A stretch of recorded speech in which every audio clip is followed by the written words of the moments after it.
Good morning. Hello, good morning, and good evening to Lucretia, our dedicated participant in this program. Thank you so much for being here. This is the last session of this series. I know Mills is not going to be here. He did message that he can't come. He has other things. I haven't heard from Christian or Trampery or anybody else. We'll see if they will be joining us. But I see that our dedicated participants have completed their assignments. Thank you so much, Lucretia, Christian, Trampoline, and Mills. They've all completed all the assignments. I think this is the first time that we've had all the dedicated participants do this. So this is great. That's one of the best things we can ask for. That's one of the best rewards we can get from this program is when participants really take this serious, especially since it's a free program that's being offered. So we'll do today, we'll have kind of 1.5 lessons that we'll go through. Again, since we are, here comes Christian. We will, and then we'll do a final review of everything that we have done, and we'll see where we want to go from here. That's the plan for today. Christian, welcome back. We missed you last week. Hope you're doing great. Thank you. I'm back. Thank you. My apologies. Right, very cool. All right. So, Imani, you wanted to do a review of what we did last week? Do we remember what we did? You're muted. You're muted.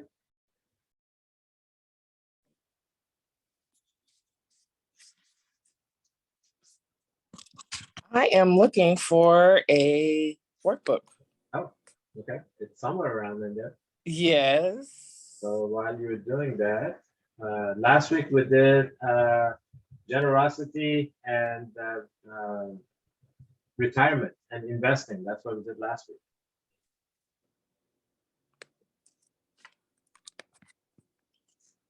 So our topic was, that we talked about being generous to others, how we bring joy and happiness to other people, and then also thinking about our own future. How do we make sure that we set up our finances so we don't lose all of our resources in early ages, and then kind of become burdened either on our physical body, or on our children, and our society during our older ages when we cannot physically work. So the overall theme was that we need to be generous now, actually become generous from very young ages. We have a lot to share, not just money. We can share our talents, our time, our expertise, our love, our hug, knowledge that we gain.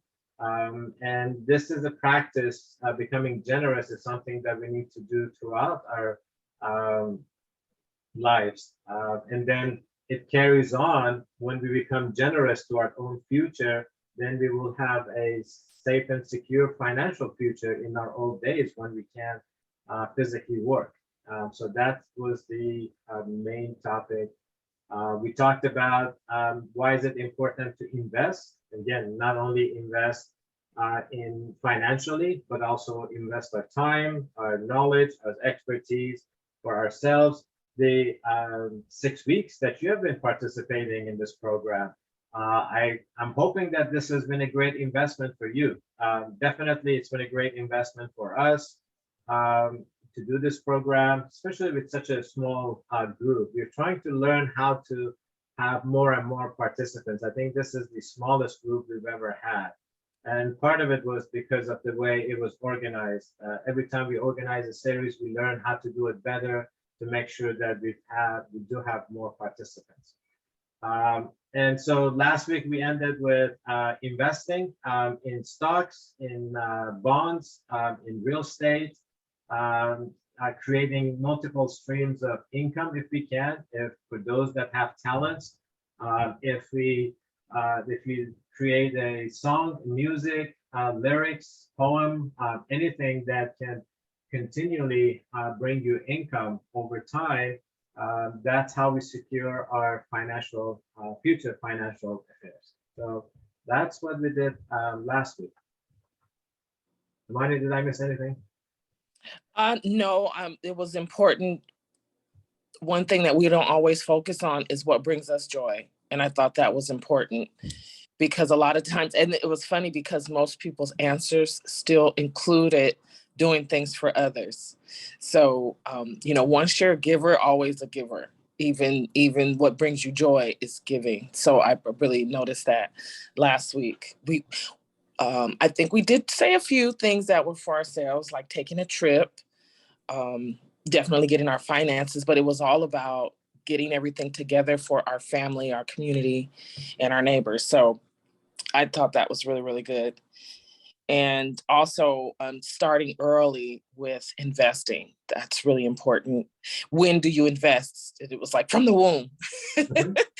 Yeah. And so some of us can't quite do that, but definitely our first employment, we have to consider sharing and investing, which is sometimes always, not always, but a lot of times it's not under our radar. It's just the fact that, hey, we got a job. Hey, I want this. I'll save for this and I'll spend it on this, but we don't think about long term. And the moment you get a job, definitely ask your employer if there's any type of retirement what is it like when employers actually pay you to invest, match a matching program, what I was thinking of. And then also, I know many of us are entrepreneurs and we think about just paying the bills and making money, but we don't consider the longevity, and we really don't consider investing. When you are self-employed or have a business, you have to set that up for yourself. You're the company that has to have that investment. So I think that's really something we should all consider in our children and our family members, that when they first start off work, give and invest, which is things we don't look at. So Imani, you took a screenshot of the difference between starting at age 25 or starting in age 35. You were going to show that to your sons. Did you do that? Oh my gosh. And, he just looked at me like, whoa.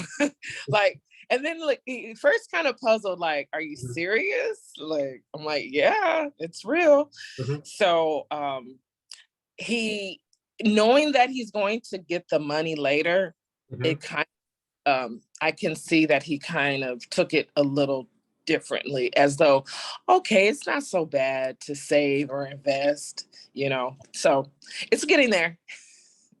Okay, all right. Well, and that's all we can do. We just have to bring the information, and I think it's very clear that if we were to just talk to people and explain those numbers and things like that, we forget. But when you show it to them on a piece of paper, at least I think this is how it is with me. I take a snapshot of it in my brain. So it registers a lot more than just trying to explain things. So did anybody have? So let's hear from our participants. Christian, Lucretia, Trampoline, any follow-up of discussion that you had about what we did last week with anybody in your circle of friends, family, about investing or retirement and so forth? Any conversation you guys have? So I spoke to my brother about it and investment, and he liked it. He was interested in it. So we looked at the various financial institutions in Ghana, and then their investment rate, and then the kind of investment types that they have. So yeah. Okay. And how old is your brother? He's 22. 22. Okay. So this is great. I mean, this is perfect. At this young age, starting to talk to other people. Christian, I don't remember. Do you have children? No, not yet. No, not yet. Okay. All right. Well, you're kind of off the hook for now. But well, not really. Let me just make a contribution here. I had an opportunity to have a discussion with one of my dad's friends, or drinking buddies. I would not call them a friend, just a colleague. They would meet at his drinking point. So we had a discussion on investments for retirement, or what do you invest in towards so that you can have a next life better. So the discussions mainly were around can you do trees on acreage? Mhm. Can you get, and not just simple acreage, 2 to 50 acres? Actually, 2 is little, but do something in excess of in large numbers. So there's an issue about growing trees and selling them, the trees that you can do in 5 years and 10 years. Then the other one was doing rental property. There's small rental properties that people can do so that you can get small, let's say, somewhere in the range of $30. No, not actually $30 a month or something like that from $30 to $50 a month from. So these are for mainly the lower people, but then you can actually do even higher ones. So those are the 2 things we talked about that I can quickly recall. Thank you. Okay. All right, very good. So you see, it's very, we've been telling everyone, be generous with what you're learning, whether it's in our program or somewhere else, because it's a repeat and it sticks with us. When we learn something new, of course, we have to practice it, but then even talking to other people, it really helps. We've seen a lot of results. All right. So today, let me share my screen. Going to go to this. Find which one I'm sharing. All right. So there's a lesson plan about truthfulness. We haven't really done anything for our virtual series, which that just reminded me that I need to come up with some activities to do for this lesson plan. But the way we present this is one of the last lessons in our basic level. We love doing this in schools. It's such a great lesson plan. There are a couple of activities in here. I'll let Imani explain what we do in the building a foundation. And then this shopping actually goes back, if you remember, in moderation, we created a shopping list. And in this lesson, we actually go and do some shop around. So Imani, you want to kind of explain? And I'll try to pull up some pictures. Explain what this building a foundation, the activities that we do. Yes. So what we do is we give the students either playing cards or wooden blocks, and they have to build some form of foundation without using anything else but either the cards or the building blocks. And then once they have to team up, and they have to make one structure, which a lot of times that's the hardest part, is getting the students to work as a team and agree on one solid structure. So once they go ahead and create a structure, I come, it's set up on their work desk, and then I come as an earthquake and shake it to see if their foundation stays up or if it falls down. And so everyone gets the grade of either a great strong foundation or a not so sturdy foundation. And what we base it on is like house of cards, meaning if there's one little lie, the entire foundation comes down.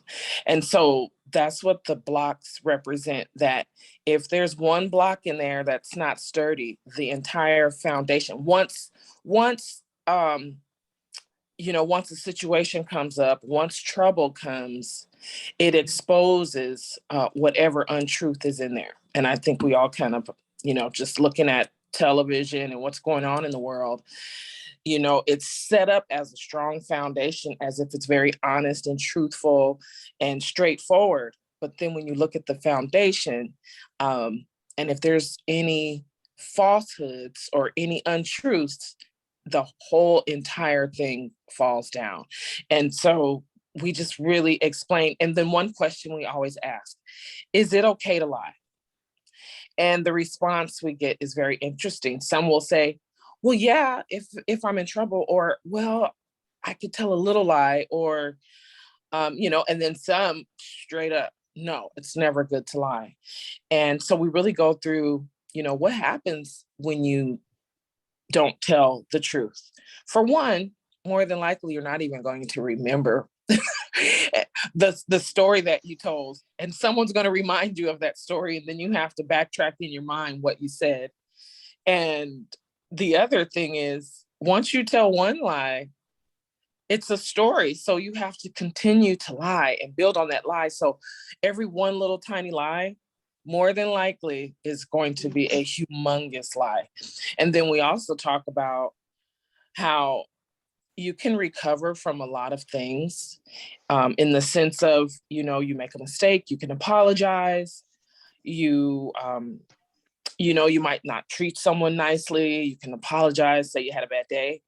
But to try and come back from lies is very difficult, because you'll constantly be judged by that one lie, in the sense that you're telling the truth. You decided, hey, I'm not going to tell a story, but the same person that you may have told that story to, they're always going to have in the back of their head, they're going to question, is this person telling the truth?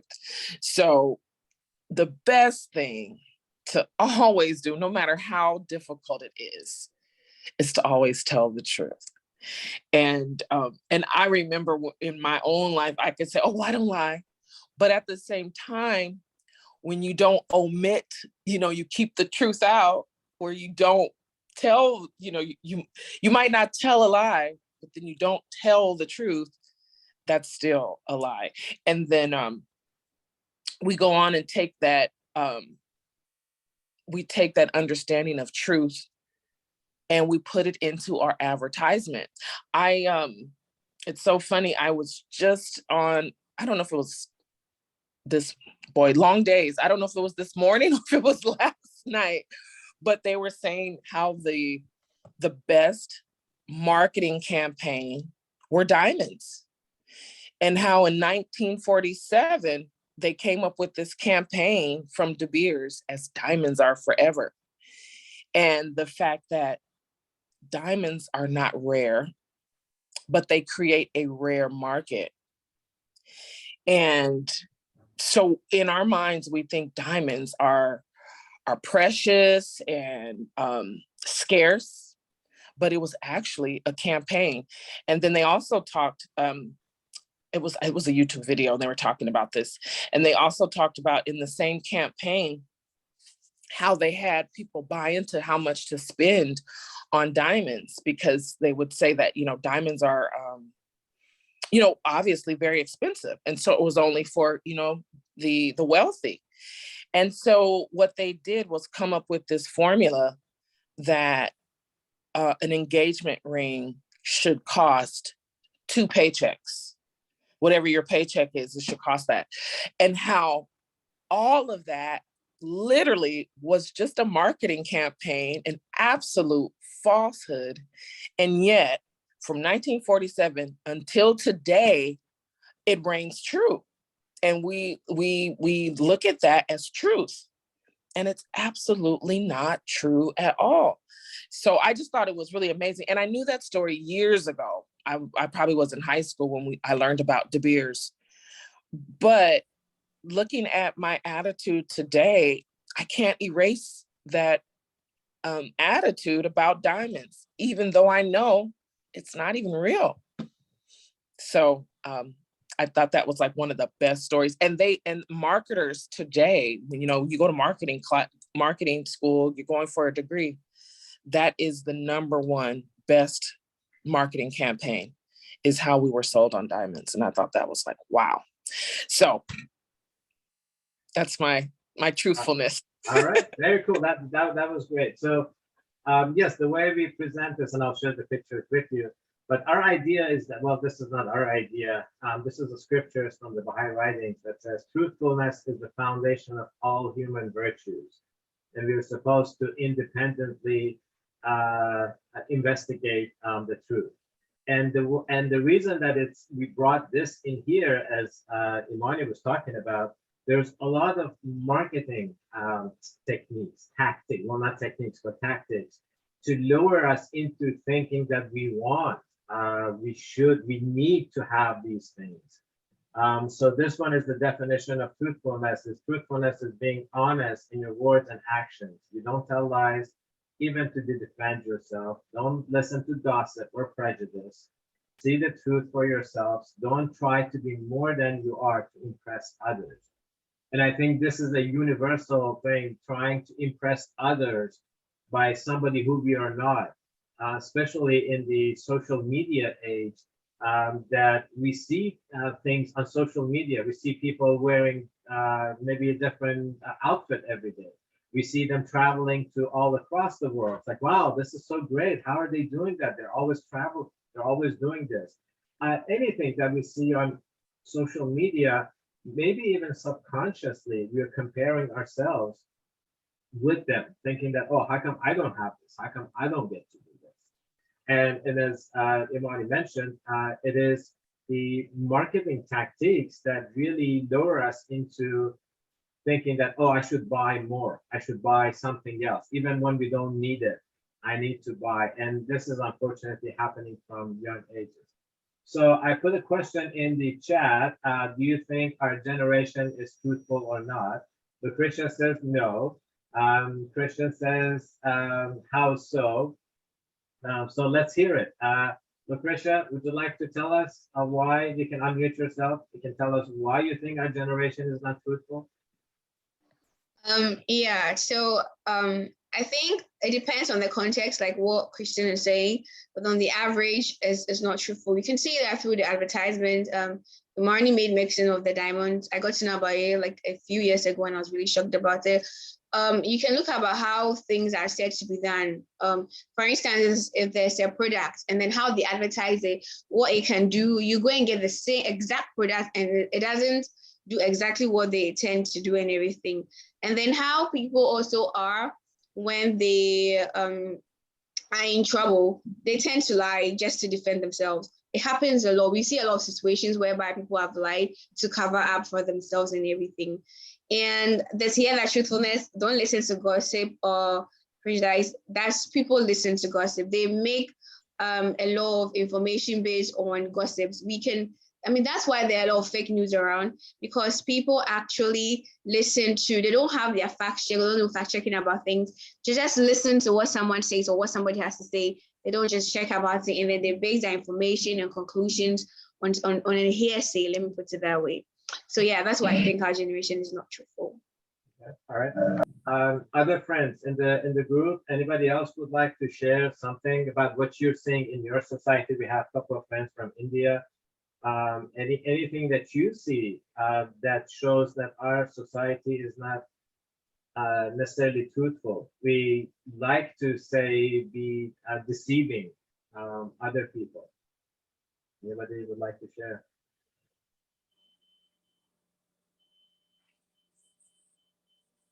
I can share another example, something that we do in class is that, so if you remember, every week when we go to the students and we work with them, we present one of these lesson plans and then we give them play money as allowance. So, and it's always set. So here we give them $20 in play money and allowance. It's a 10, 5, and 5 ones. So first they learn how to count it. Sometimes, especially young children, they want to count like 1, 2, 3, 4, 5, 6, 7, and it's like, all right, no, we got to count from the large bill. So understand that.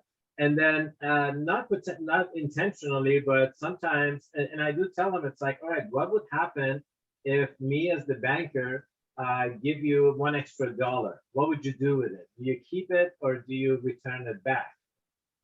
What do you think? What do you guys think we should do with play money? Not with real money. With play money, if you're participating in the class and I'm supposed to give you 20 and I give you 21, what would you do with that extra $1? Would you keep it or would you give it back? I will give you back. I mean, I'll draw your attention to the fact that I have more than $20. I have like $21. So why is there an extra $1 here? So I'll draw your attention to that. Yeah. But here's the thing. I get to print my money all the time, and this is just plain money. And usually I have my bag of money, and I show the students, hey, look, I have a big bag of money here, and I really have no idea because it's plain money. I don't count it, and it really, I would never know if I give you an extra $1 and you keep it. I would never know. So why would they want to give it back? Christian, you were going to share something. I think I would do the same. I'll give the money back. I mean, after all, it's play money. But I think the challenge is the real life situation. I think there's a story. I'm not too sure in what country it was, where someone left some money, and I think it was a boy. Actually, it was in West Africa. I wouldn't like to repeat it, but the person left the money and reported to police, and the person ended. It was in Liberia. Yes, I think that's the one you got us to watch, if I'm not mistaken, where the person watches the thing and he gets rewarded for having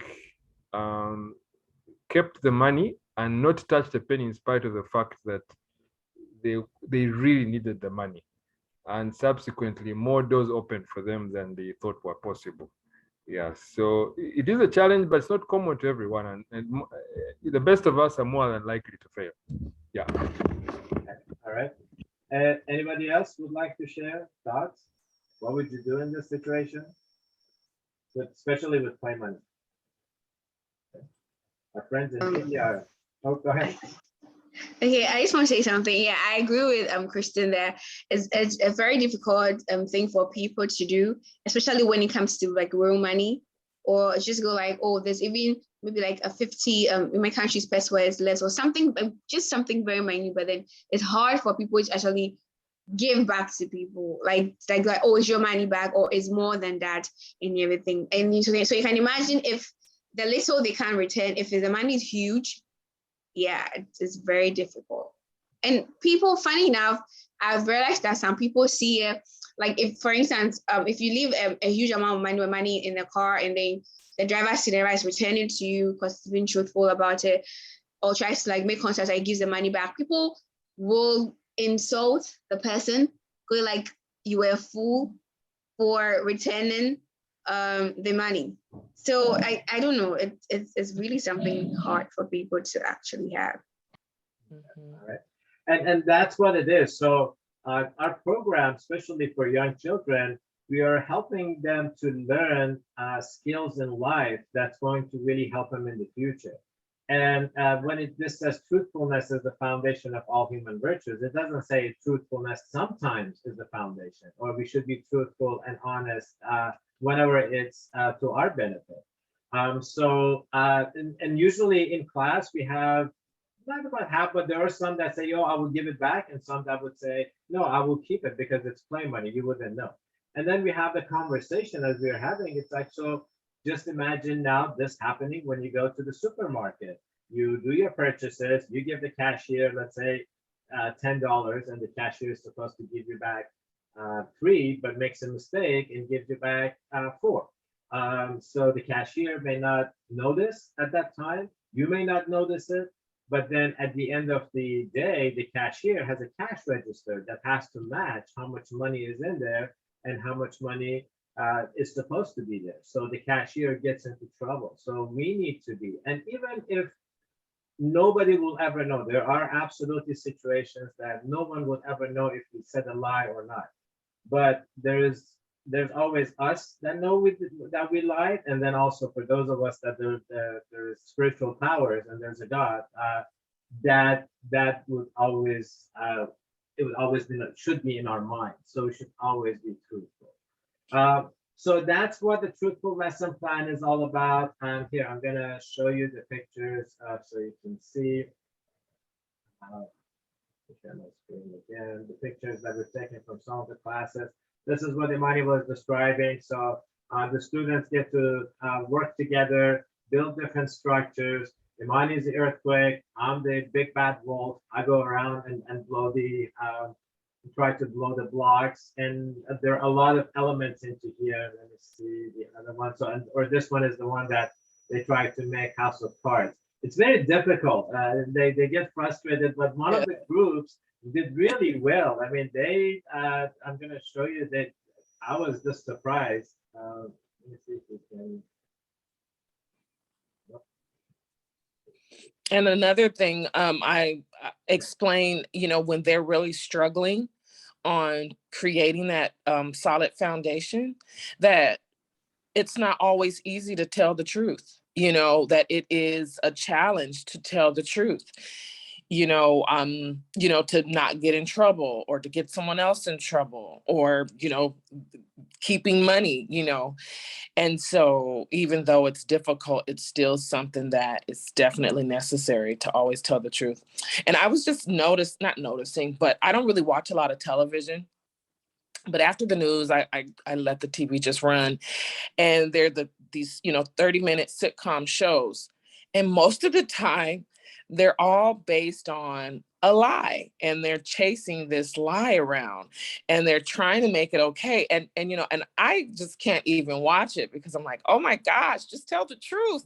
And you get caught up in the emotion of the person and the anguish of them lying and continuing to lie and go around there, in circles trying to keep up with this lie. And I just think about it. Television, it's telling a vision that more than likely is not even true. So speaking on that question about today, about society, I feel that our television is trying to make it normal and make it acceptable to lie. That it's just lying is just a part of our life. This is what we do every day for no apparent reason. Like, sometimes I get so upset. It's like, I can't even watch this. Like, what was the point of all the lies? It's just ridiculous. All right. So the shopping that we do. So let me share my screen again. I can show you. Okay. So by now, if you remember, we've been giving, this is again, if you're going to teach this to young children or students in school. Throughout the program, we've been giving our participants allowance, and they do add up in here. So every time when we do the program, we present a lesson plan and then we give them allowance. So by now they would have about $70 to $80 in their spend. And then I'm just going to change this. I should have done this prior. I'm going to show you how this works.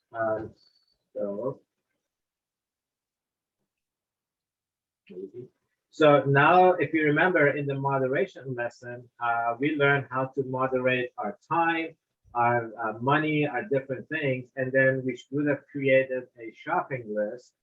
So here now we come in and try to actually replicate the experience of going to a supermarket and shopping for stuff.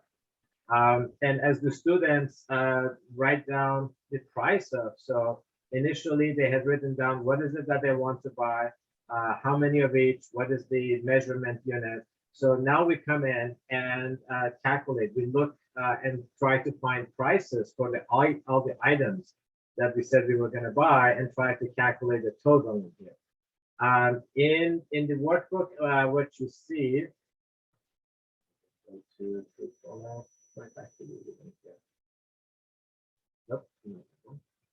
so here in the US, and I think this also works in Canada. I don't think it works in many other countries, but you might have something similar. Our supermarkets every week, they create circular ads. So these are the ads. This is like from one of the stores. They create this and they used to mail it to all the households in their area to advertise. And every week it would be different because they would have a special about something, about meat, fruit, whatever it is that they're selling. So now this application is now available to all of us in the US and I believe in Canada. So we can look and we can plan our shopping before we even leave the house. So we have our list and then we come and then we can look and see what store. And then often like where we live, there's probably like 5 different stores, 5 different supermarkets that we go to. And my wife and I usually have a list, and we look and see, it's like, all right, so steak is on sale, meat is on sale. So maybe we'll have steak this week. Another week, maybe fish is on sale. That's what we'll do. So it really helps us plan for these grocery shopping. The one that really gets us into trouble here in US are ads like this, where it says 2 for whatever, 2 for 6 or 10 for 5. Why do you think, so I'm going to ask the participants, why do you think the advertisement would say 2 for 6? And often in the real papers, it actually spells it out. It says 1 for $3, and they're usually red. So asking the participants, why do you think our ads are done this way? Why doesn't it say just buy one of them for $3, or in this case, buy each one for 50? Do we have to buy all 10 of them, or can we buy like 5 if I only need 5? Anybody would like to guess?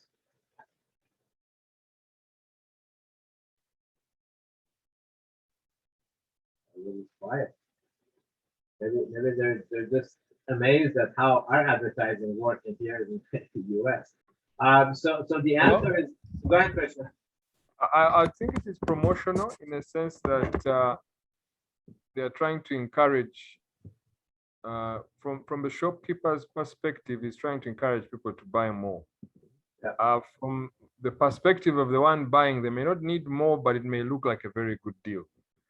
And it just presents a challenge of how do you really need it all, or maybe I will pay a higher price for just what I need.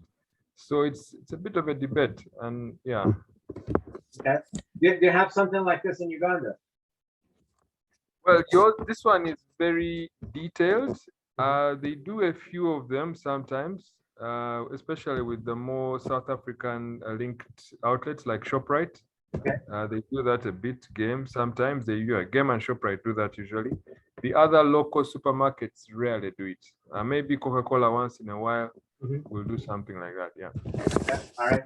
Now another question while you have your microphone open. So when we go to our supermarkets, let's see, there is a certain way that they have put things on the shelves. So for example, milk is something that we all need, we all drink. Where do you think when we walk, or where is it? It's a international, it's a global thing. Everybody needs to drink milk. When you go to supermarket, where is the milk located in your supermarket? Is it up front? Is it in the middle, or is it in the back? It's at the back. Why is that? When you say that, actually remind me of this flip model. It is the idea that they make you walk through the entire supermarket to see everything else, such that on your way back, you still have another chance in case you didn't get it to buy something else other than what you came for, which is the milk. Yes, exactly. So usually in the aisles that we pass through to get to milk, we see chips, we see soda, and then even what products are put at what level, what shelf level is based on the age. So products that entice children more, like maybe chips or soda or something like that, they are put in at the lower shelves than the upper shelves where adults can see. So it's a multi-billion-dollar industry that they spend trying to deceive us. But it's ultimately up to us to make the decision. And Lucretia said it's the same in Ghana. I think it's a universal.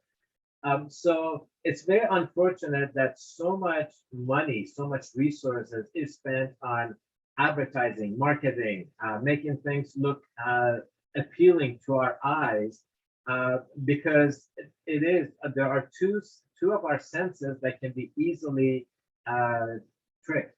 What are those two senses? We have 5 senses. So what are the 2 senses that are easily tricked all over? And yes.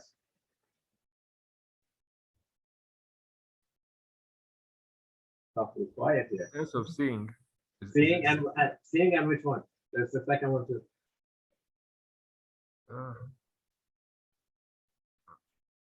Seeing and hearing. So those two are very much, I mean, what we hear, we kind of forget what we hear easily, but then what we see, so they're constantly playing with these senses. But then we have something. So what is going to keep us safe from all these marketing tactics or deception that's out there? They're not necessarily lies, but there's something in here, a piece of or a organ in our body, which we often don't use, is responsible for making sure that we don't get deceived. And that's what we have here in this one. It's an independent investigation of truth. It's ultimately up to us. We see, we hear, but we need to use our brain to analyze, to pay a little bit of attention. I think often we just make decisions quickly. And that is another one. It's called the sense of urgency tactic. It usually happens here in US when we go to buy a car. Often when we go to a dealership to buy a car, they tell us that, oh, if you leave today, tomorrow, this deal will not be there. You cannot get this discount, which is absolutely, most often, not absolutely, but most often it's a tactic to get us to buy right there. Or even investments. When we make investments, I'm sure you have heard other people say, well, it's a great investment. You have to get in it right now. Otherwise, you're going to miss the opportunity. So it's ultimately up to us. Anything in life, doesn't matter whether it's financial affairs, or what you're going to study at school, what spiritual path do we decide to follow. Unfortunately, as humans, we become really followers of other people without investigating our own selves. So that's where we are. Mari, anything else on truthfulness? I got one last thing. But, Alex, they have a new trick. okay. The advertisers have a new trick, which is the digital.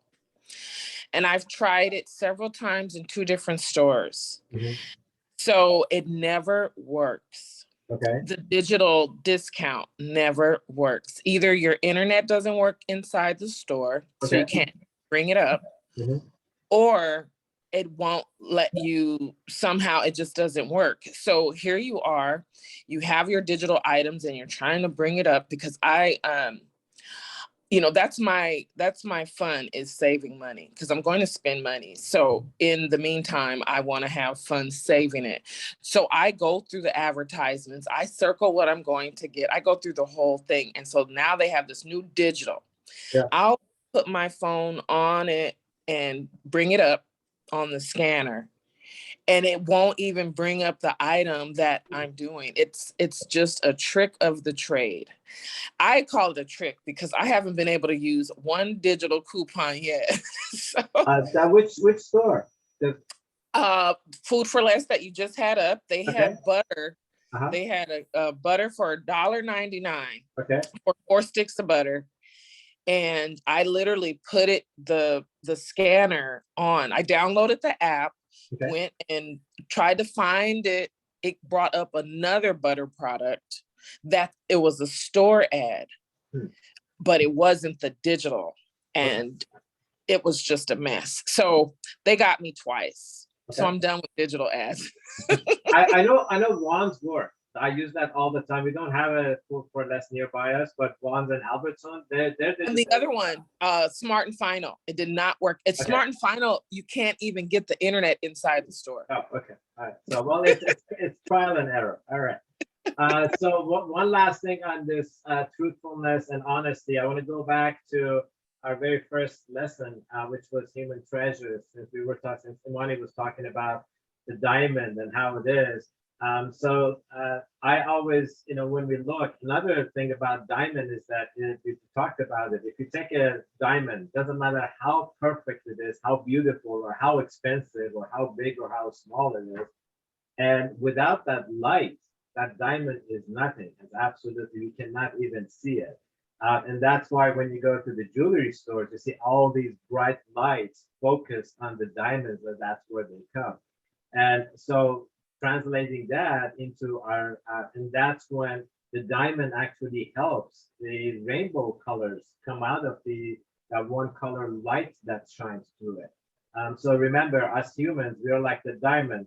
And once the light of God shines through us and we have become this polished, and we cannot be perfect, but polished diamond, that's when all these character traits and a lot more of them will be visible to our eyes. So I just wanted to add that in there. Yeah, let's not get deceived by how much we need to spend. Our love for others, for our spouses, for everybody else should not be measured by how big of a diamond we can buy. All right. So that was our truthfulness lesson. It's very interactive. I should probably come up with something to add for our virtual series. I'll put my thinking cap on. All right. The next one, the last lesson that we have in, well, it's kind of a lesson, and this is also from our basic level. This is the last one we present in the schools. It's all about our talents and creativity. I didn't see anybody post their talents in our WhatsApp group. I should have sent a reminder. I forgot. I was looking forward to seeing the talents. Yes, usually we have a few. I know at least Mills. I know that he plays flute, but I should have encouraged. Maybe after today, I will encourage everyone to put their talents in. So since you guys didn't put it in, I'm just gonna pull it up. I got Lucretia's and Christian's workbooks up, and let's see what their talents is. I got Lucretia, you want to talk about your talents that you listed here? And yes, but I don't know, it was quite difficult trying to know my talent. So I don't know if what I've written here is a talent though, because I don't know. But so one thing I know is that I'm good at writing, and I'm very passionate about writing. So I usually write poems or just like short articles on things. Yeah, that's what I usually do. Well, that's a great talent to have. It's not everyone can do something like that. Okay. So let's continue on to explain your talents, which of them you can help to use enhance your community. Yeah, so as the writing, project management, and then problem solving. So I was thinking that if I can use these three skills to solve like key problems in my community. First, to identify like problems, you need to talk to the people, and then they need to understand. So like you bring them together, you talk to them. Okay, what issue are you facing? How do you think you can get there? Because communication goes both ways. And then writing, you want to probably get grants for it, you want to get investors for it. So all this has to put in the writing. And then when you've got everything, you now have to plan your project, because whatever you need to solve or whatever issue you're solving is a project. So you need to now sit down and project who are involved, which people are coming to come together to do it. Yeah, so. Okay. Yep. I really like the stuff that you put in here as far as business ideas and things. There's one thing that we will, especially in this one, we'll talk a little bit more later on. But yeah, these are great things. So our talents, I think everyone does have talents. It's just that not all of us have the same talent, or not all of us have all the talents. And that is, if you remember from early on, we talked about that. Character traits are treasures. We're all born rich with all the character traits, and that comes from the sacred writings where, let's say in the Bible, it says God has created us in his own image. Obviously, we don't look like him, but we have all of his character traits. We just cannot display all of them. But then talents is something that we have some, we don't have a lot. Everybody's different. So even recognizing those talents and seeing what we can do with it, first to help our community, and then what type of business ideas we can do. All right, Christian, can I pull up your? I'm going to pull it up. I'm not going to ask you. Let's say your talents. Would you like to tell us about your talent?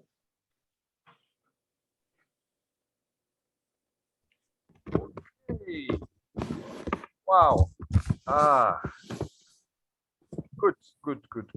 Well, I thought about a couple of things. One, I think making games is one. I just have each time I look at something, I try and say, okay, now what can I do with it? So that's what's always going through my mind. Then there's a thing about solving problems, but solving problems, I don't go looking for them. But let's say there's a simple problem in the house. I always just try and figure out, what we don't have this, but what can we use to make it better, to replace it if we don't have the real thing. So just looking at things that way. Then teaching, I think I like teaching, but I don't I don't know how to say that. Yeah, but I do teach a bit. Yes, I do teach a bit. The analysis part is really from more or less a bit of based on just understanding things and taking it a little further. I'm just curious that way. Yeah. So, and how I see myself using this. Oh, actually, I'm actually using these skills already from how I see. I think it's just about what more can I do with what I'm doing. For example, with the solving of problem, I think I explained it a little lower. Just go down. Yep.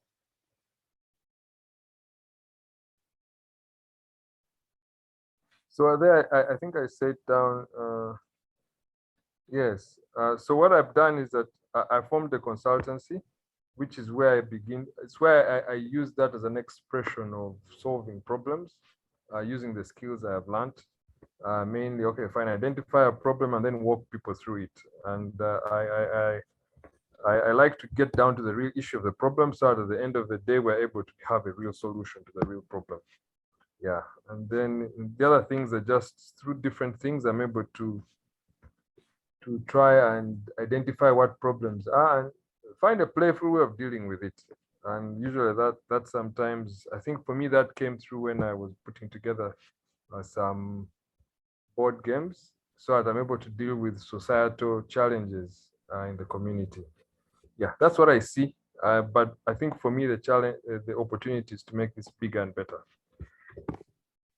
Okay, very cool. So this is all great. Thank you so much for doing this exercise. Tranpreet, I sent you a message. I do have your talents. Should I share them with everyone? Is in response to my message in the chat. If you'd like to talk about your talents, please join us. Yes, hi, Alex. Yes. I'm gonna. Yeah, so Go ahead. yeah, I don't know if it is one of my talents, but people get along with me really well. So it's just like, they say that I'm very entertaining. I crack jokes, and I have a good communications with my students. My students, they love me, and wherever I go, wherever I teach, I always get this feedback that we really like you, Taranpreet ma'am. We really want you to stay. So it's like I always say that I love kids. So I think my talent is getting along well with everyone, because not everyone can do that. So I'm like, I mix up well with everyone. Okay. All right. And what age student do you teach? I didn't know that you were a teacher. What? Sorry, can you repeat? What age or what grade students do you teach? Do you teach in a school? Yeah, I used to teach in a school. Right now, I'm working in a college. So it's like it works both ways. But yes, I do have a good sense of humor. So I always thought if nothing works out, I may try myself in stand-up comedy. So I thought, to pursue that if nothing works out. But yeah, so everything worked out. And sometimes I do make videos, I am not camera conscious at all. It's just that my network issue is there. That's why I've not turned it on. But whenever somebody asks me, okay, Taran, we have to make your video, I'm always ready. I am never like, no, first have to get ready. Like, you can put me on camera, I'm always ready. So I think that's another one of my talents. Okay. All right, very cool. And I think having a sense of humor definitely helps in teaching. I have never. in the program, I try to have a little bit of a sense of humor, just kind of joke with the students, break the ice, because teaching, as you can see, teaching finances is not necessarily a entertaining topic, especially when we work with children. But Yeah. one of my favorite things is that when I go to school, especially with the young ones, I ask them, what's 2 + 2? And they say 4. It's like, well, that was the old school. Now 2 + 2 is 5. So it gets them worked out. It always backfires, because then they start all talking. It's like, no, Mr. Alex, it's not that, it's not this. But definitely, I think having a sense of humor in most aspects of life is really good. So it's great that you have that. All right, let me scroll down and see. Mouse. There we go. So business ideas. Tell us about your business ideas.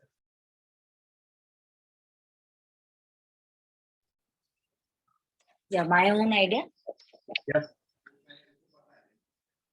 Yeah, so I thought to pursue my PhD, or at least do a diploma in special education, so that I get my license, to start to open my own clinic and to start my own practice, because I really want to go in this field. However, I am trying other things as well. Like right now, I am working in a communications field, just trying to know, the problems of the students, what they are working with.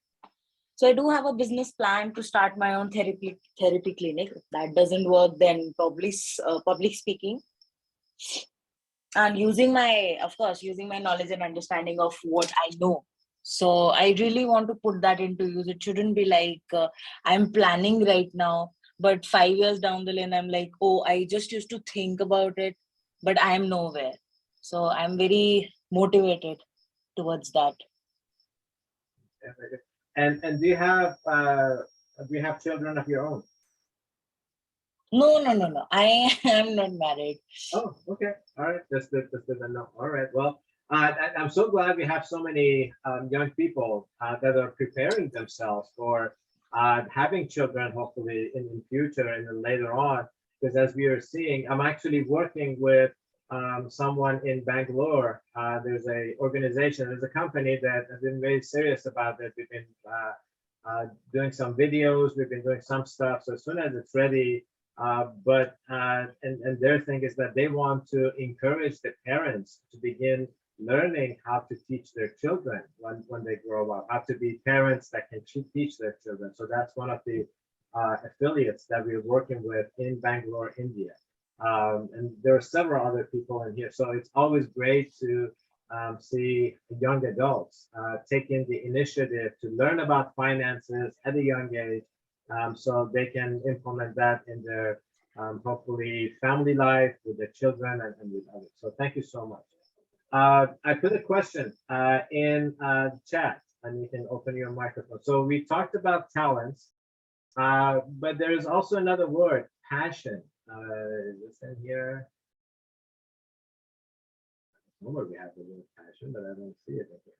What is your passion, and what is the difference between talent and a passion? Whether you would like to talk about that.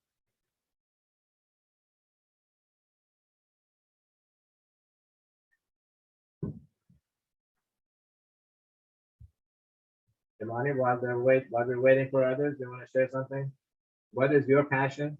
We know what your talent is. Your talent is you do hair design. That's one of your talents. Right. And at a time, it was my passion. But it's not my passion. My passion is equity.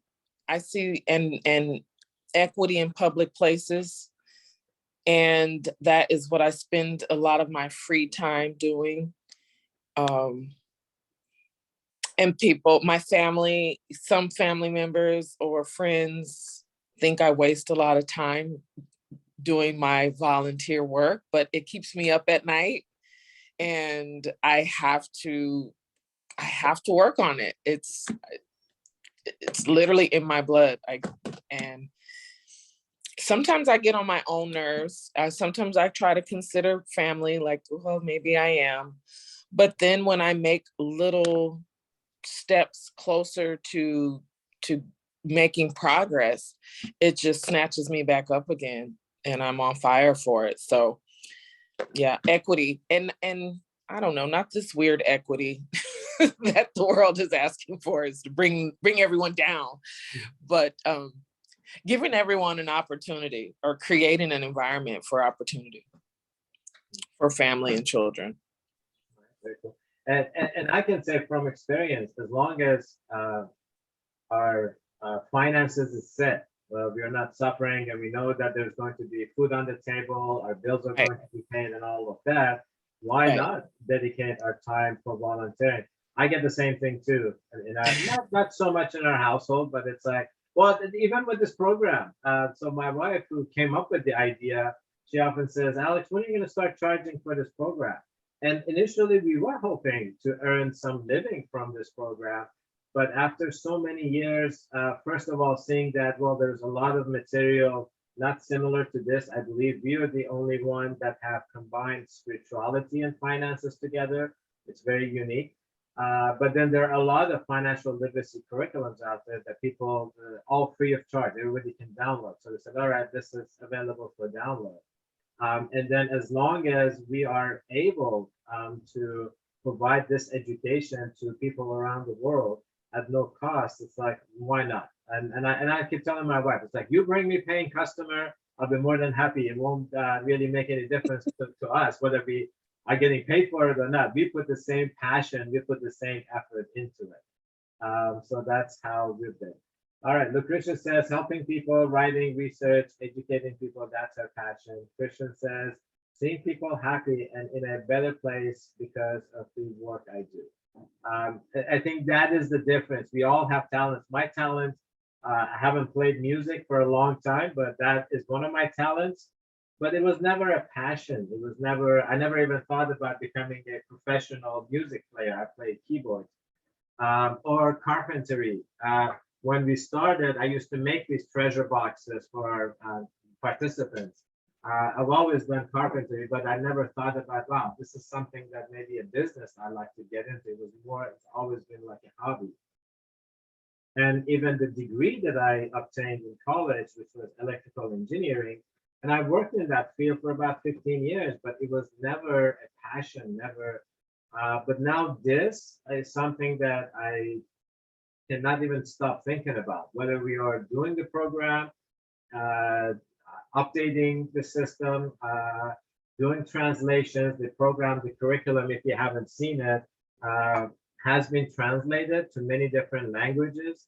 And you can see that, I don't know if this one is updated or not, but if on your worksheet, if you go to one of the last tabs, it says language.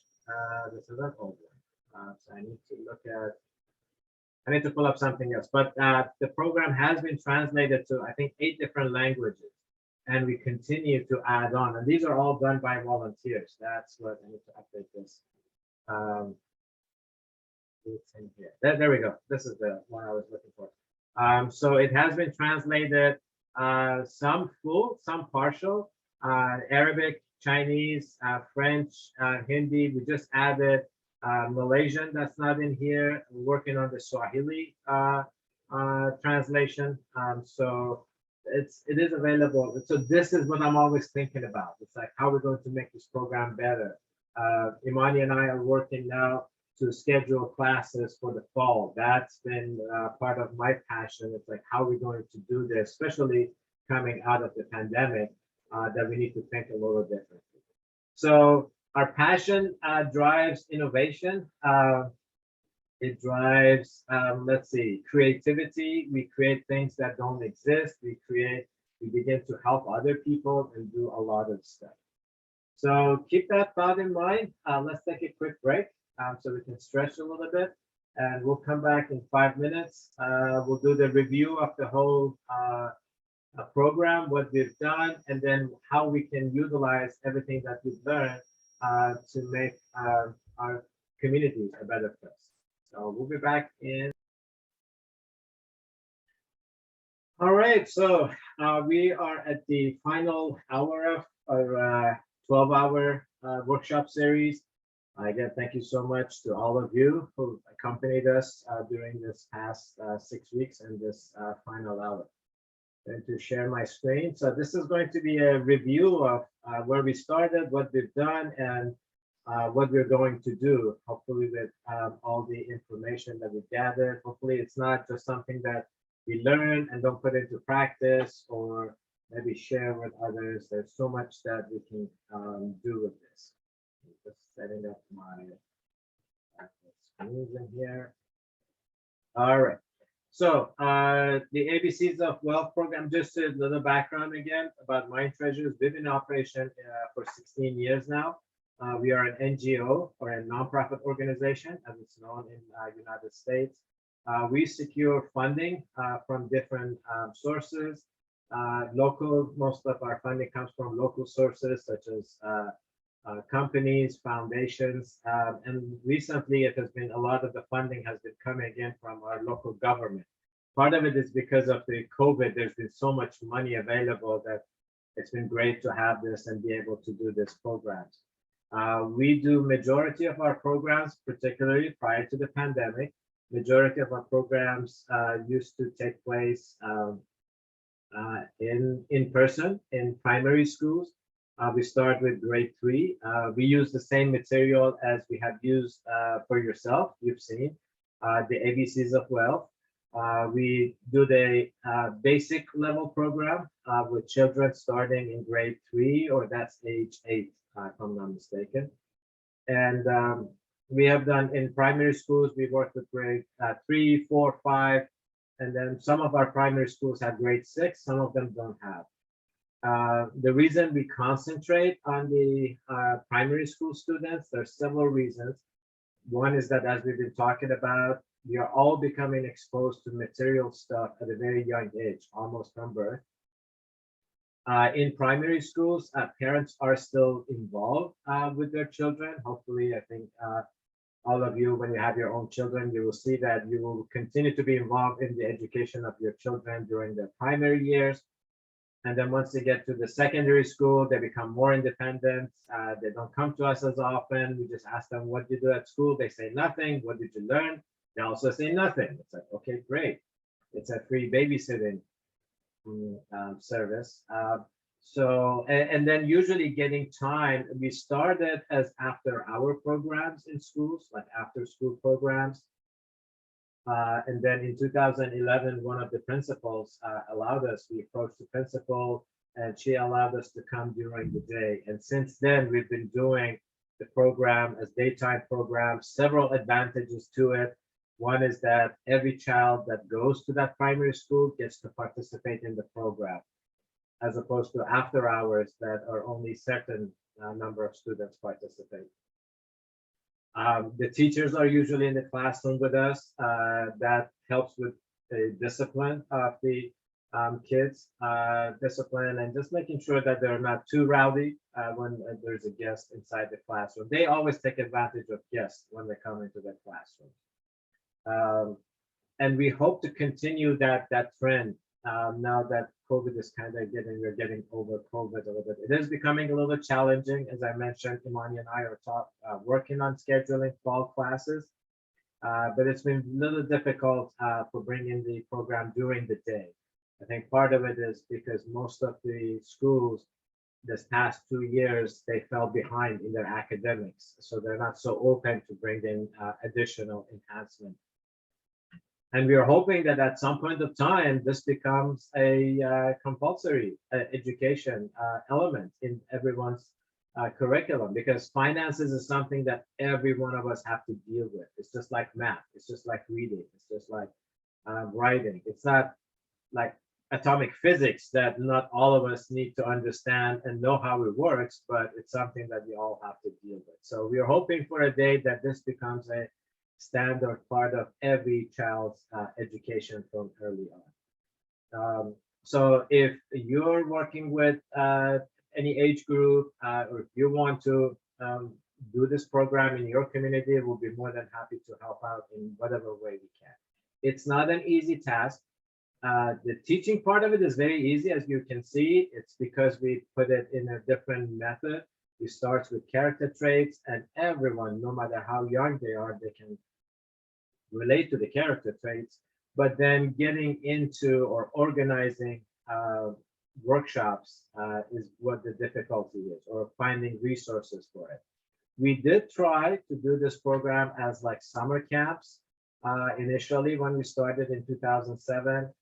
But even to this day, as much as parents agree that their children need this education, or even adults, they're not necessarily jumping on opportunities. Oh, let me sign up my child for this, or sign up my youth, or even myself as adults.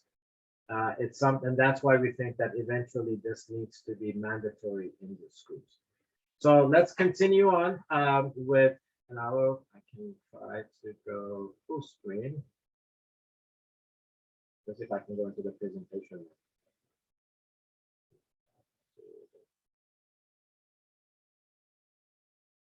There we go. So the unique thing about our program is that we've incorporated spirituality and wealth and finances together. We talked about how we should look at our life. Our finances start at the young, from the point of conception in the mother's womb.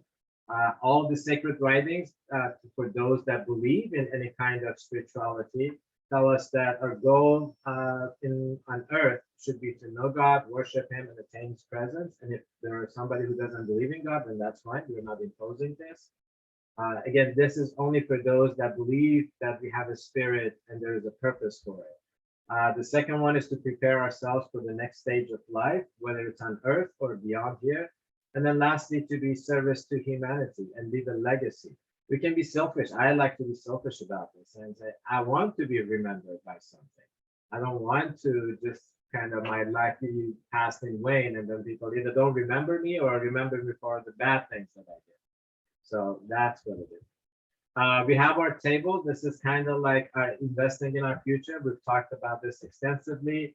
The 9 months in the mother womb, I think this is God's way of showing us how we need to live our life. Mother provides. The baby develops limbs for earth and for life on this earth, and we can learn from that system that we can live our life again the same way. Our early ages, we rely on our books. Right?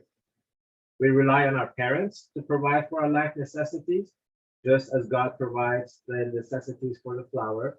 We concentrate on education, getting some experience, and begin to earn a little bit of money in like ages 15, 16 and up, whenever that is appropriate. But then everything that we do there is for preparing for our working years. Those 49, 50 years that we're going to physically work, start with active income. And our goal is to migrate to passive income, to continue to gain education, experience. I should add like family and stuff like that in here. And then all of this is also, again, in preparation for the time when we cannot physically work and earn money. So we need to rely on our passive income. But all of that needs to happen at early ages. Last week, we saw that, the table, the difference between starting to invest and save for retirement at 25 or 35. And then our spiritual goal throughout our life on earth is to develop our character traits, our treasures, our God-given resources. Again, to know God, to love God, have faith in Him, do philanthropic deeds, forget about our own self and think about our neighbors, our communities. Become detached from this world. This is something that's extremely difficult. It's human nature that we become detached to things that we have, our clothing, phone, TV, whatever that is. And the last one is developing the treasures. And our life beyond, again, for those that believe, there are sacred writings that talk about how our soul will continue to progress through the world of God, through the work or good charity works that are done in our name on earth. So that's why we have that. This is what we were just talking about. From the Baha'i writing, it says, leave a legacy. Let your vision be world embracing. This is what I love about our friends that participate from Africa, from India, from Asia. Unfortunately, we don't have that same passion from friends in US. Just don't see that. Almost everyone that I come to in contact with friends in Africa, they immediately say, yes, I want to learn this. I want to teach it to my community, my friends, and then I want to take it all over the world. It's like the desire is there. So it's really refreshing to hear that. Something that we have talked over the course of the program, we're hoping to redefine some of the vocabulary or their meaning, not the vocabulary, but the meaning. So if you look at the meaning of wealth, rich, and wealthy, and we've talked about this in the dictionary, these are what's they're defined. Wealth is large amount of money and possessions. Rich is the person having it, and then wealthy has the exact same meaning. There's no difference between rich and wealthy. But our definition, and hopefully we can eventually change it in the dictionaries, is that wealth is any resources, including but not limited to knowledge, expertise, talent, passion, time, money, as well as physical, mental, emotional, and spiritual powers. These are all different types of wealth. Rich is the person that has all or has some or all of this stuff. So when we have lots of money, we're rich. That definitely makes sense. When we have lots of knowledge or expertise, we are rich in knowledge and expertise. Now, but then how are we going to differentiate between rich and wealthy? And this, we also took it from the Baha'i writings that says wealth is praiseworthy in the highest degree if it's acquired by an individual's own efforts and grace of God in commerce, agriculture, art, and industry. And if it be expanded for philanthropic purposes. So there is a purpose in there. Our wealth, again, all of these should be allocated, should be dedicated to philanthropic purposes. And then at the bottom in here, this is also from Baha'i writing, it says, well is it with him who being rich is not hindered by his riches from the eternal kingdom, nor deprived by them of imperishable dominion. By the most great name, the splendor of such a wealthy man shall illumine the dwellers of heaven, even as the sun enlightens the people of the earth. So our wealth can illumine the world, bring joy and happiness. We can create new stuff. So that is the purpose of. So wealthy is the person who actually uses the different types of wealth, not only for himself, for his family, but for the community and the entire world to do something great. So that is our definition of wealthy. All right. So the entrephilanthropy, we talked about it a little bit, I think, last week, if I'm not mistaken. This is something that we've come up with. We took the word entrepreneurship and philanthropy and put them together, and we came up with this concept. Some people say it's close to the idea of social entrepreneurship. I think the difference is that social entrepreneurs are people that first they make a lot of money, they have entrepreneurship, they come up with an idea, they put it into motion, they make money out of it, and then they go and try to do some good work in the community. Our idea is that this entrepreneurophy starts even from a young age. Whatever we do, whatever enterprise, whatever, even if you have a restaurant, even if you have a plumbing business, even if you're a carpenter, all of that, thinking about how am I going to enhance the world around me. We don't have to go too big. We don't have to think about world peace at this point, but we can think about what challenges exist in my community that I can take part in it, bring my friends, bring the community together, and make it better. So that's our idea of entrepreneurophy. Community challenges, there are a lot. Most of you have recorded, so if you don't remember, you can go back to the responsibility plan. Every community has a lot of challenges. There's so much that we can think about. These are just some examples that we have. So maybe we can just stop here and let's see if I can pull it out and see what some of the community challenges, because going forward, that's what we're gonna kind of concentrate on. You guys want to share, Christian, Lucretia, Trump, what are some of the challenges in your community that you like to maybe work on?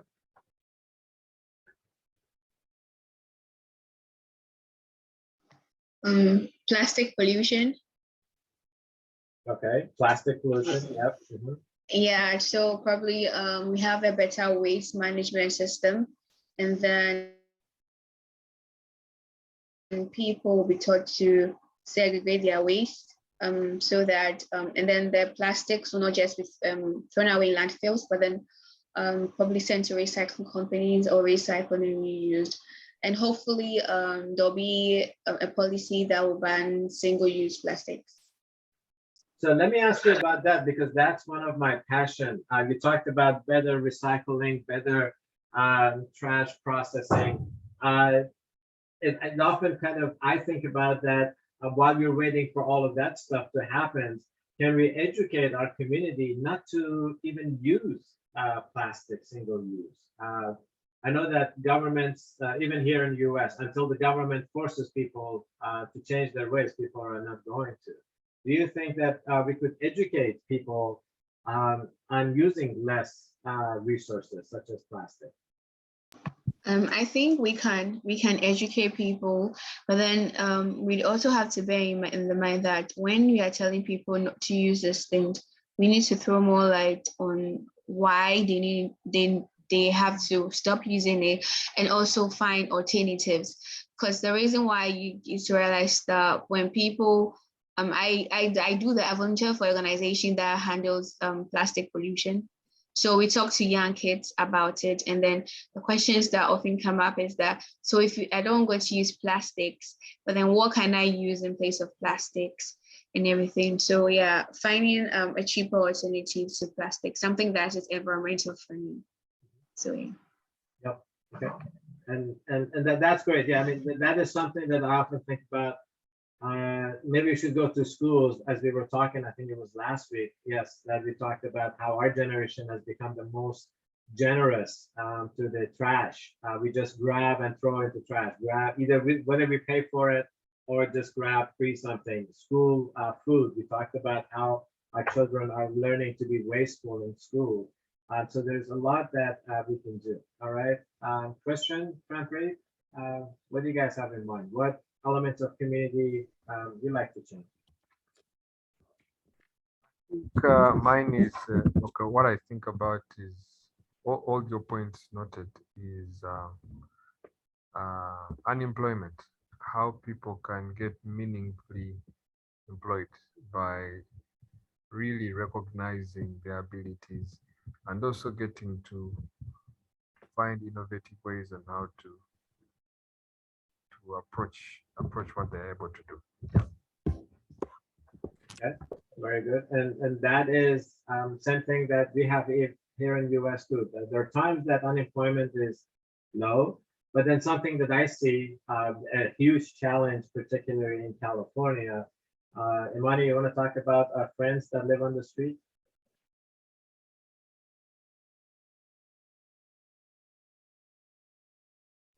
Yes, that is the ongoing issue, and it's really scary, and that's homelessness. Rents are astronomical, and homelessness is literally out of control. I know in our county, there is a whole homeless encampment. And even on our freeways, I just went down one of our main streets, El Cajon, and they're building up a lot of new buildings. But at the same time, you see just droves of tents and trash and shopping carts.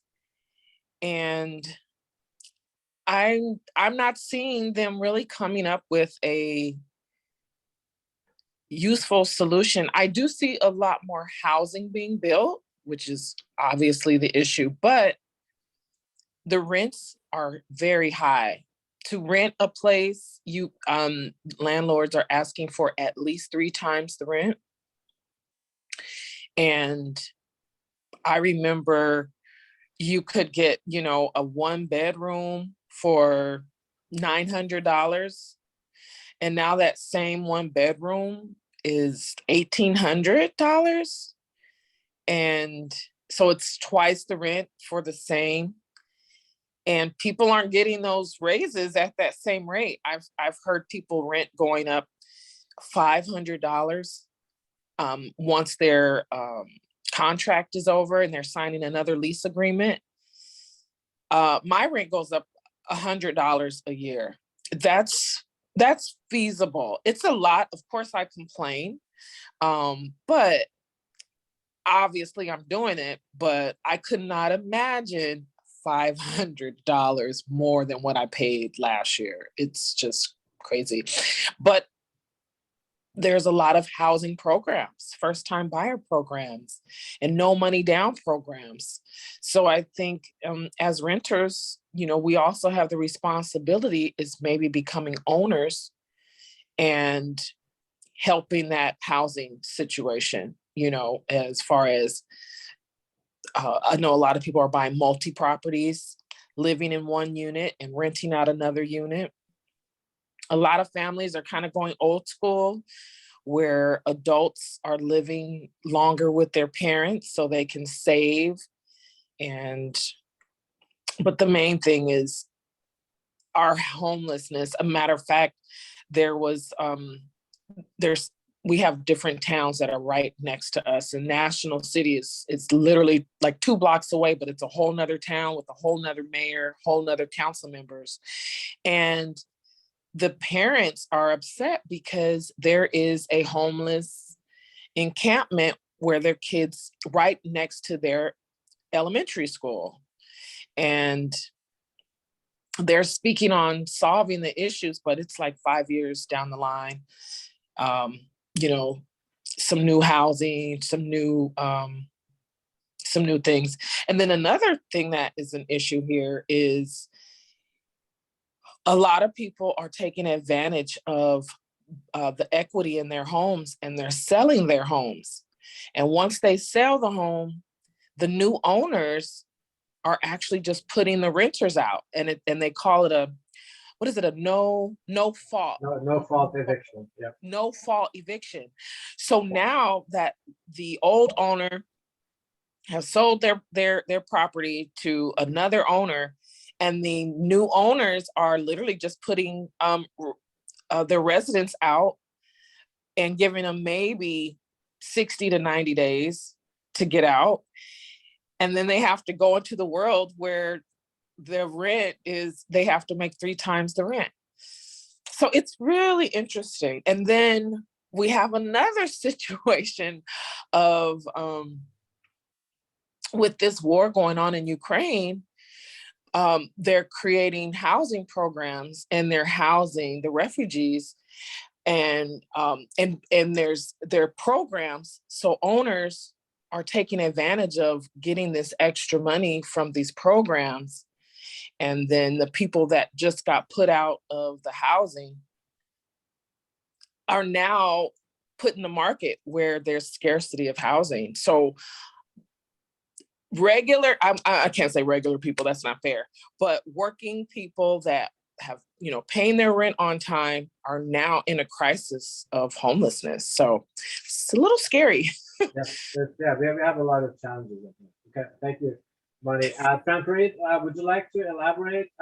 In the chat you put in, I also go with the growing influence of foreign values.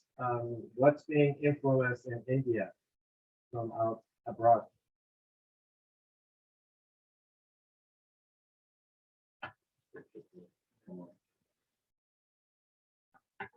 All right, so while we're waiting for her to come on, I want to continue on and see. All right, so there are a lot of challenges, a lot of things. Some of them are big, some of them are small that we can. The thing is that we shouldn't go for something big, but something small, something that we can do anything. Because if we try to resolve anything that's big, we'll just get too consumed with it. So the next slide is a kind of a new maybe framework. I don't want to call it a system or anything like that. I'm going to go slide. This is what the Baha'i community has been doing for the past 50 years. It's bringing and aligning. It's what's called a social action, and it's aligning spirituality with many challenges that we have in our societies and trying to help them out. It's not a Baha'i program, it's just the framework, just like our the Mind Treasures. My wife and I are from the Baha'i faith. We started, it was inspired by the spiritual concepts that are presented in there.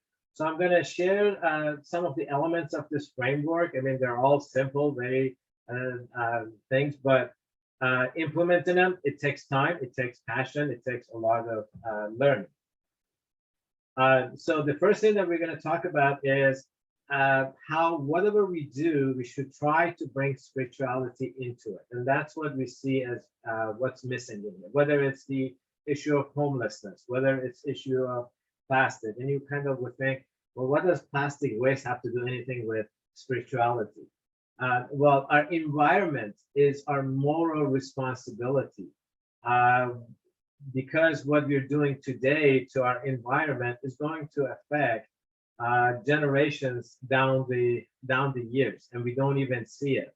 That's what really gets me when people just grab a plastic cup or a plastic bottle and they throw it away. Yes, they don't see the effect now, even though that there's more and more talk about the climate change, and still a lot of people are in denial. And some people say, well, that one plastic is not going to make any difference, or if I leave the light on, it's not going to make any difference. So it is our moral responsibility to align our physical and spiritual worlds together. So that is whatever we do, and you'll see how this may we may be able to accomplish this. Now, when we talk about spirituality, we're not talking about religion. We need to be respectful of everyone's thoughts, everyone's ideas, everyone's ideologies. So the first thing is to make sure that we're respectful of all the realities, the color, faith, finances, borders. Something there, that's missing. All right. So be respectful of everything, not having any prejudice toward any person or any things that they might have. We can start with small projects. Have a large vision.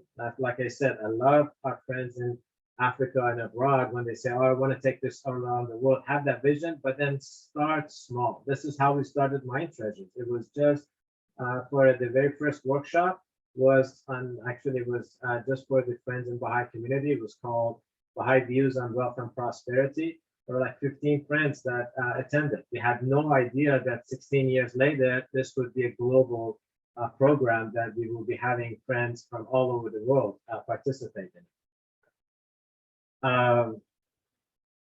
It must be, whatever we do, we must kind of look at the resources that are available to us. So again, if we say, I'm going to make this a global endeavor, right from the beginning, well, it cannot go that way. It needs time, it needs resources. Obviously, when we started, we could have said, oh, we want to educate 1,000 children every year. Well, at the beginning, we didn't have that resource.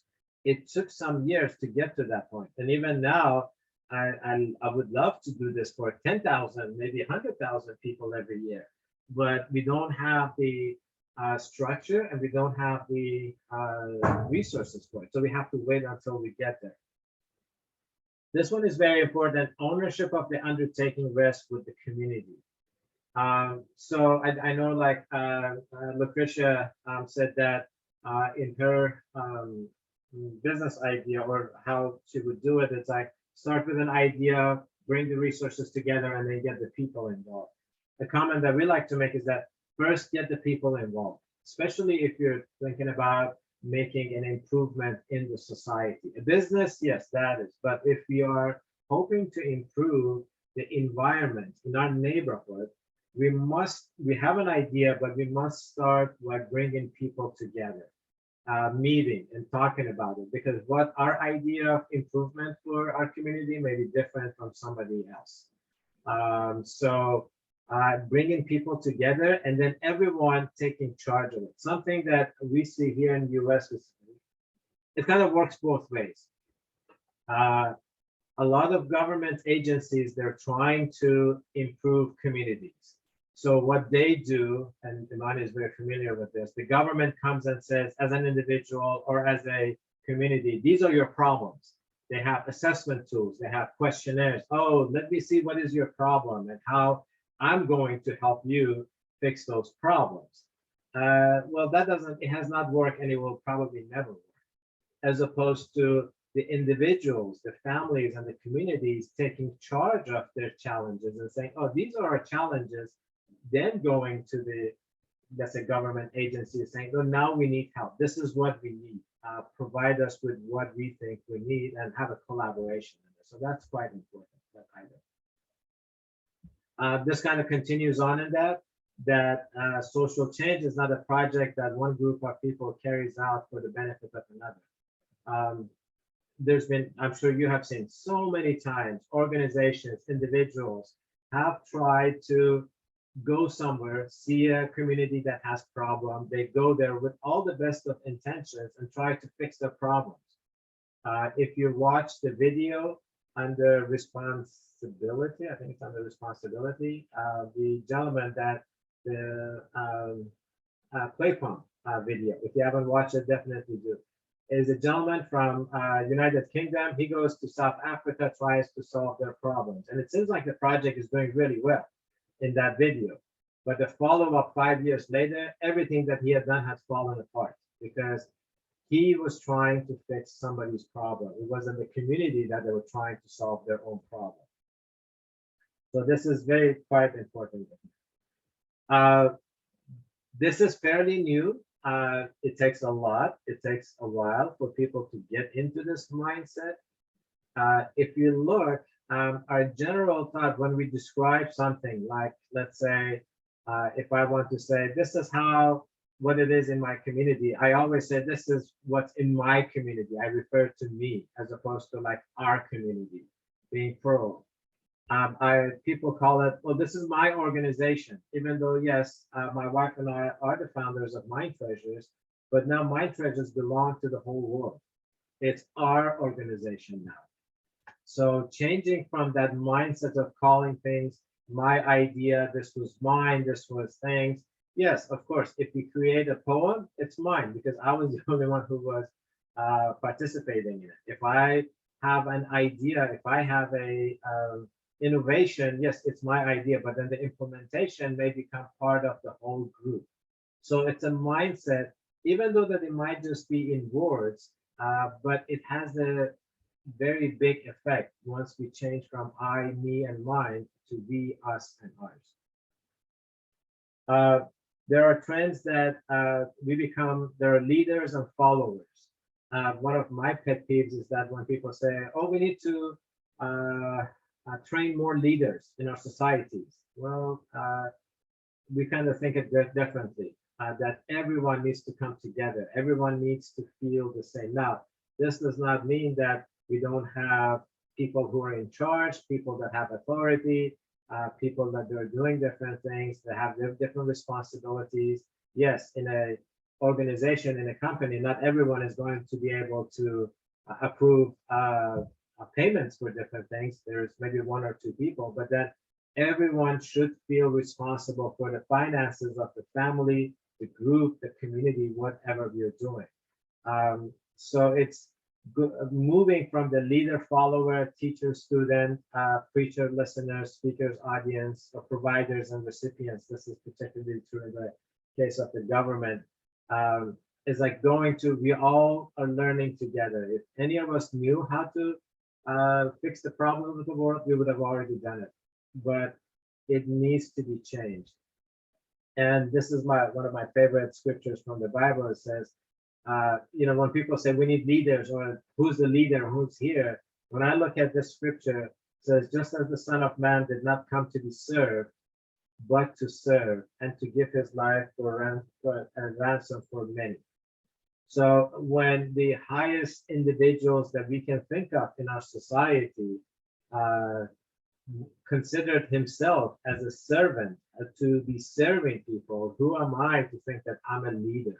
I'm going to be leading a group. No, I'll be working with a group to work and to do things together. So this might take a little time to implement in our society. It's, as I said, it's collective learning. Nobody knows. We're all learning together. and things that has been done in the past, but also we have to be careful not to make too many mistakes and say, oh, we are in the learning mode. Well, there are certain things that we know how it works and how it doesn't work. So we shouldn't try to reinvent the wheel. See what is out there. One of the things that I think it's kind of common between US and other places, here people have ideas and they want to start their own nonprofit or NGO. And my usually first initial is that, well, why do you want to create? Yes, you have a new idea, but has anybody else ever done it? Can you partner up with somebody else? Learn from their learnings, what they have done. So we don't have to reinvent the wheel. Documenting what we do so we can see, like we've done fairly good in documenting everything that we've done in Mind Treasures from day one, all the different variations of the program, all the participants that have taken, what days we have done, how we've approached people, everything has been documented. So hopefully when Imania and I are not around, people don't have to start from scratch. They can say, oh, these guys did great. They left us a lot of good points and how they did things. Now times change, but then we can do things. Again, participation of everyone in these endeavors is very important. We often think of our children and youth as, oh, they just need to play, or they're too busy on their social media. What is there going to be their contribution to this project? But if we decide to start with a project, we must get them engaged. I'm not saying it's easy, even at Mind Treasures. We have tried at times to engage youth and children in the design, in the delivery. It is challenging, but it's something that we are always thinking of. How do we do this? Particularly teenagers or young adults that do our program. It's like, how are they going to turn around and facilitate what they've learned to others? So engaging them, let's not forget that they are, and it's amazing when we do the program, especially when we do the responsibility lesson, when we ask them, what are the challenges in your community? It's amazing. They all come up with something. They have ideas. They have things that they want to try. So if we give them opportunities, they will definitely engage in the process. Our capacity builds over time, as we talked about, whether the capacity is funding that we need for a project, whether it's human resources that we need for our projects, the trainings, they all kind of build over time. We cannot just start on a big project. We have to be considerate of that. There are kind of cycles that it would be great to follow. We plan for a project, we expand it, and then we consolidate. I think we are seeing this right now. Prior to the pandemic, we were doing, I think the year before, we did 1,300 students participate in our program and finished. Then all of a sudden it dropped because of pandemic. Part of it was out of our control. And now we are rebuilding it again. So that's what happens. We expand, and then sometimes we have to take back, make sure that what we do is sustainable, not go too big that we cannot sustain.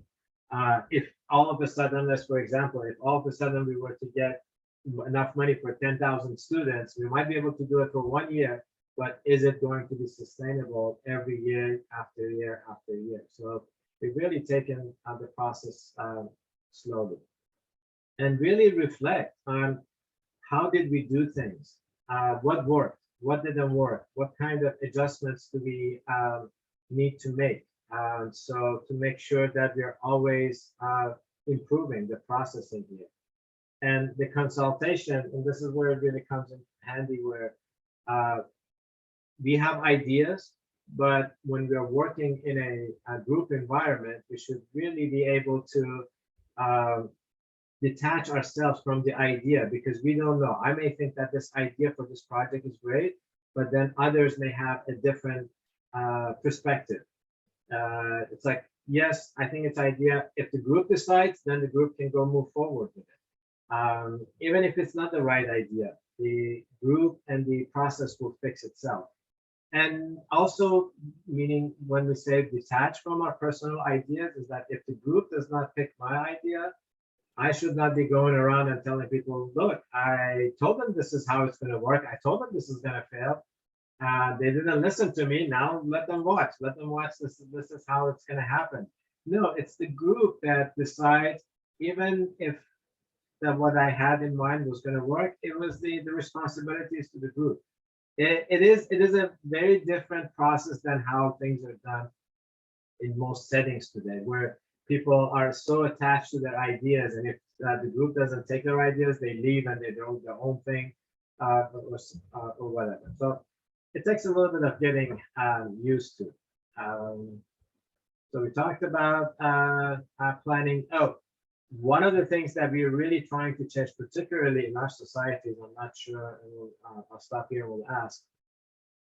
In our societies, particularly the government would love to stereotype neighborhoods and people with these cognitive, negative words: third world, low to moderate income, underserved, underbanked, unbanked, at risk.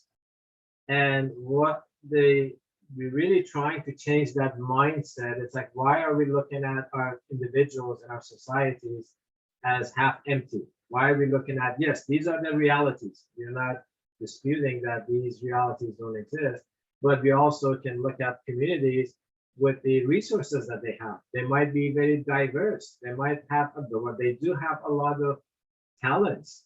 They have a lot of things that we can concentrate on those to overcome these challenges. So I'm going to stop here because I've been talking too much, and ask our participants, what are some of the negative words or phrases that are common in your societies, in Ghana, in Uganda, and India?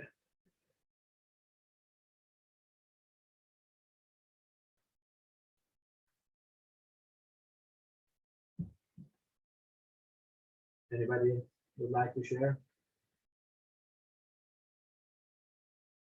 I'm sorry, Alex, can you come negative? Negative words. So describing a person or a community by their challenges. Saying that, I don't know, whatever that is. It could be a racial challenge. It could be economic challenge. Do those exist in Uganda, in Ghana? Like, for example, Alex, instead of we're kind of changing the narrative of not saying homeless, but unhoused or unsheltered. So trying to not sound so negative and say it in a different way, pretty much the same thing, but looking at it differently. Well, that's kind of saying a little different. Still, it points to the same reality that they don't have a place to live. But what I'm saying is that looking at the communities and saying enhancing or glorifying their assets, their positive things. So I think that will enable the people to think about them, because when here, for example, in US, when we tell people you're low to moderate income, they immediately think, well, I don't have enough income, I don't have this, so I cannot afford a lot of stuff. And then they look to government to provide them services. This is what you're saying in the US. Is anybody else, do you have something like this in your countries? Much of anything. I'm sure there's something, but right now it doesn't come to mind. Okay, all right, and that's fine. So just be conscious of that, because often people, we don't even think about it, and this is stuff that's happening. We don't think about it, but it is, at least here in our community, and there's been a lot of receptivity to that. So a lot of organizations that we've been working with, like on their website, they used to have these, and we made the suggestions like, why don't we change this? And I was surprised. I said, yeah, that's a good idea. It's not something very difficult, but that mindset is shifting a little bit. So that's what's happening there. All right, we're almost done with this stuff. Like, yeah, that's good to know. So this is where we are. I mean, we, like everyone who participates in our program, not only take advantage of it for their personal and family, but think about how, whether it's this financial education that can be disseminated to your community, whether it's other challenges that can be worked on. Of course, they're not easy. We're not saying that it's easy. It's going to take a lot of time, a lot of resources. But as you can see, if we can create an environment for ourselves, so our life necessities are taken care of, then we can allocate our time, dedicate our time and energy for betterment of humanity in our local communities. All right, just a few things before we wrap up. Again, thank you so much for doing all of your assignments in your worksheets. You've all done great. One assignment to wrap up everything. Now that we have completed the month of May, if you haven't done it, please in your annual budget, complete the actual numbers for the month of May. Put in exactly how much you spent for rent, for food, for utilities, for phone, if you have an income, whatever that is. And then we can give you, I can send you your certificates for completing. If there are still assignments that you haven't completed, please make sure I highlighted them, the tabs are red. I think there are some individuals that haven't completed all the assignments. Please complete all of those. And if you want to continue working on your budget sheet, I'll be more than happy to monitor it, to help you guys out, but you have to reach out and say, Alex, I need you to remind me once a month to do my budget sheet. I'll be more than happy to do that. And whatever we can do to help, we can do more of these workshops. Again, we'll be doing a little differently, so we'll have more participants in the future. But if you can think of a group of at least 20 people that can make a commitment for 6 weeks or any other schedule, I think the 6 weeks, 2 hours per week works really well. But it is flexible. So Trump Rain, if you find people that want to do this, we don't have to do it midnight to 2 a.m. your time. But thank you so much for staying up so late. We'll do it based on your time, and then we'll see who others. But we are available to do more of these workshops. All right.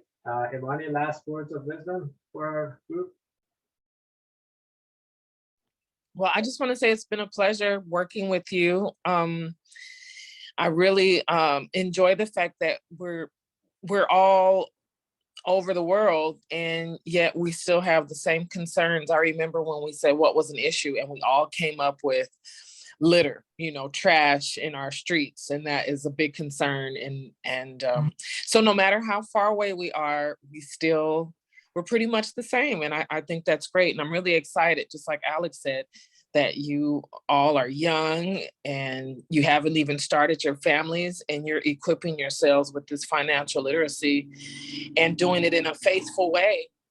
And I'm just excited that, every time we have a class, it's like, okay, another group are ready and willing to look at their finances and create a legacy for their family and community. I love it. So thank you all for sharing. I got a lot of great information. I'm learning just as much as you all are, and being accountable to myself and my family as I'm explaining and facilitating here with you. So thank you. All right, very good. Any questions from anyone? Any last words from our participants? All right, very good then. Thank you so much, guys. Have a good evening, good night, good early morning. And